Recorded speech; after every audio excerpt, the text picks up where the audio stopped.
Voici mes amis, je suis de retour. Je vous avais promis un petit extrait de la liste de Spielberg.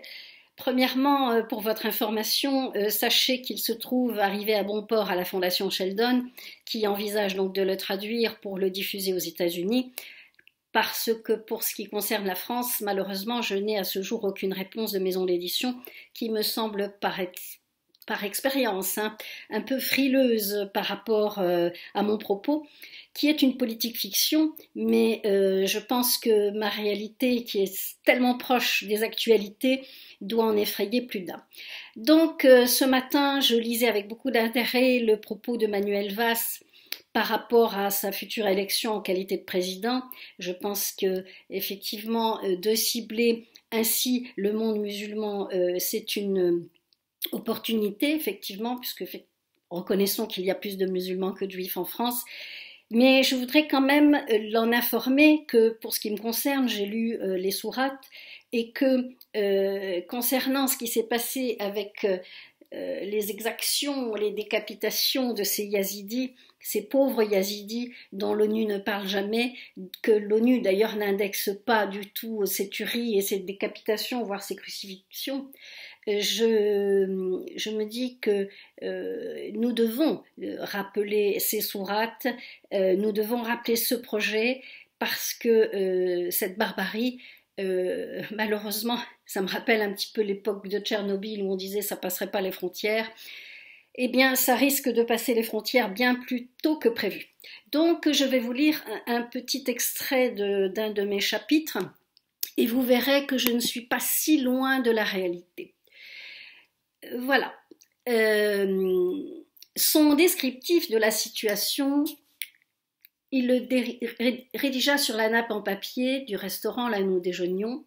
Son énoncé bien structuré démarra de la façon suivante. Premièrement, il faut s'attendre à une immigration massive, surtout de la côte de l'Ouest. La percée de l'islam finira par une guerre civile, car l'Europe ne pourra endiguer ses populations en provenance de l'Afrique et du Maghreb. L'explosion démographique débouchera, c'est certain, vers un conflit majeur. Selon ses dires, les populations marginalisées formatées à l'islam radical en serait ce facteur déclencheur. La confrontation entre les sunnites et les chiites va peu à peu prendre des formes militaires pour s'étendre partout en Europe, car l'islamisation à outrance en était ici la raison fondamentale, m'expliqua-t-il. Il me fit comprendre que tôt ou tard, Israël serait confronté à des attaques du nord au sud de son territoire, car le concept même de l'État islamique, ce dans sa grande perversion, était bien de supprimer, de rayer définitivement de la carte leur ennemi juré. Que dire de l'Iran? De son arme nucléaire pointée vers Bibi, dit-il en soupirant, quel avenir prédire alors que le monde arabo-musulman s'est engouffré dans un cercle vicieux, annonciateur du chaos, avait-il scandé, furieux que le monde eût laissé faire. L'État islamique s'étant fixé de détruire tous les chrétiens. Mossoul a d'ores et déjà donné le lame, n'est-il pas, me dit-il droit dans les yeux, dépité de toute cette horreur. Le califat de plus en plus opérationnel renforçait ici tous ses pronostics. Il reprit dans son déroulé la Chine d'un côté qui entend ravir la suprématie des USA en devenant première puissance mondiale, le Japon qui s'allie aux USA, lequel ne fait que croître. Le conflit Inde-Pakistan, Inde-Chine, ces puissances nucléaires entrent forcément dans tous les enjeux politiques, sans en omettre les facteurs aggravants économiques, écologiques, qui pèsent sur le climat, l'eau se faisant de plus en plus rare. Il enchaîna de son débit rapide toutes ses craintes et s'attarda plus longuement sur le terrorisme, financé par le Qatar, par l'Arabie saoudite. Dominique, comme à son habitude, passa au crible chaque puissance, chaque pays, avec des idées bien précises sur le devenir du monde. Il m'en expliqua comment les guerres, les conflits prendraient naissance, combien les alliances seraient compliquées, voire complexes, l'Europe, l'Afrique du Nord, le Moyen-Orient, voire le Pacifique, tout serait en ébullition. Il fallait craindre des guerres civiles, des guérillas, des frappes nucléaires. Il prit soin de préciser ce à quoi nous avions assisté ce 14 juillet à Paris. Et ce n'était là qu'un petit avant-goût de toute cette manipulation de l'État islamique, avec pour seul objet irrationnel d'en finir définitivement avec les Blancs. Entendons les judéo-chrétiens. À la question « Pouvait-on imaginer une attaque nucléaire sur Israël ? De la part de nos voisins si envieux, pouvaient-ils braquer cette arme fatale contre nous ?» Son oui, catégorique, me fit froid dans le dos.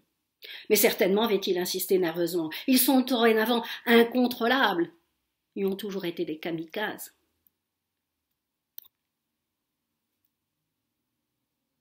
Il va de soi que les répercussions seront catastrophiques pour le monde tout entier, avait-il ajouté, très convaincu, et de reprendre dans la foulée, en considérant par exemple la rupture pétro-gazière en provenance d'Afrique et du Moyen-Orient. Tout ceci accentuerait considérablement la donne. Il confirma les grandes perturbations à venir, le cours de la bourse, les flux maritimes réduits, toutes les conséquences à venir. Il m'expliqua ce phénomène dû au laxisme de tous les politiciens, en passe d'idées nouvelles, à la population vieillissante. Il me fit comprendre que les événements se précisaient à une allure vertigineuse, comme dans un jeu de dominos qui s'effondre. Tout deviendrait incontrôlable. Mais néanmoins, il m'accordait encore quelques dizaines d'années. À la question, sera-ce pire que Hiroshima ? Sont évidemment explosifs, me fit trembler. Les conséquences des tirs nucléaires impliqueraient une très grande désolation, des siècles et des siècles pour reconstruire ce recul total de l'humanité, avait-il ainsi prédit. Il avait ainsi griffonné l'Apocalypse sur le papier recouvrant la table, et moi scotché de l'avoir entendu si sûr de lui. Voilà, c'était Rachel Chawat pour la liste de Spielberg. Donc j'espère que cela vous aura plu et que, ma foi, que très très bientôt vous pourrez me lire. À bientôt, merci de votre écoute, c'était Rachel. Au revoir.